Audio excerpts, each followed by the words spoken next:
didn't suck. Well, that didn't suck. All right, everyone, let's talk about revolutions. You know the drill. When people want freedom, they fight for it, right? American way. Guns, rebellion, a bunch of guys in wigs yelling about liberty. Classic. But Canada? Oh no, we did it differently. Let me set the scene. It's the 1830s. Some Canadians, like Louis-Joseph Papineau and William Lyon Mackenzie, get big ideas. They see the Americans having their freedom party and think, yeah, we want some of that. So what do? They try to start a revolution. And what happens? They get absolutely wrecked. Seriously, their so-called rebellion lasted about 5 minutes before the British crushed it. Papineau ran off to France, Mackenzie dressed up like a woman and ran to New York, and their American allies, yeah, they came up, got their asses handed to them on a platter of musket balls, and left. And here's the kicker. It wasn't just the British who stopped them. It was other Canadians. They weren't into this whole burn everything down approach.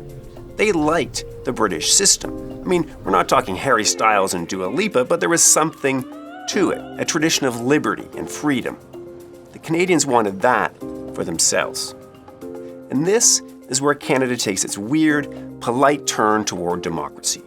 Instead of fighting and breaking away, they looked at British history and went, hey, we already have all these cool rights. Magna Carta, Bill of Rights, Parliament.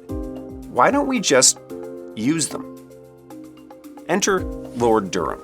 He comes to Canada with his fancy entourage, looks at the mess and says two things. One, assimilate the French.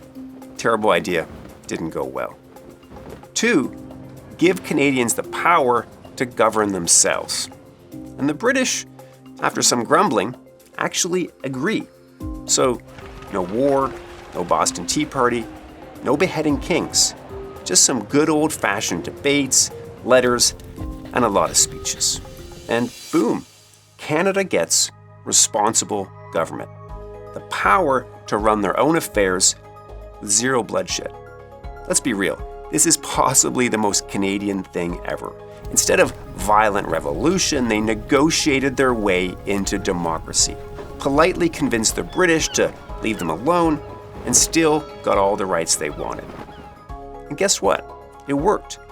Canada evolved into a democracy without civil war, without dictatorships, and without needing a musical about its founding fathers. So next time someone tells you that real freedom only comes through war, remind them that Canada just asked nicely and got it anyway. Now go forth, appreciate democracy, and for the love of history, don't start any rebellions. Class dismissed. Well, that didn't suck. All right, listen, you're here. You made it this far. If you like history that's weird, hilarious, and actually worth your time, this is your place. Hit that subscribe button and follow us on the socials. Trust me, this won't suck.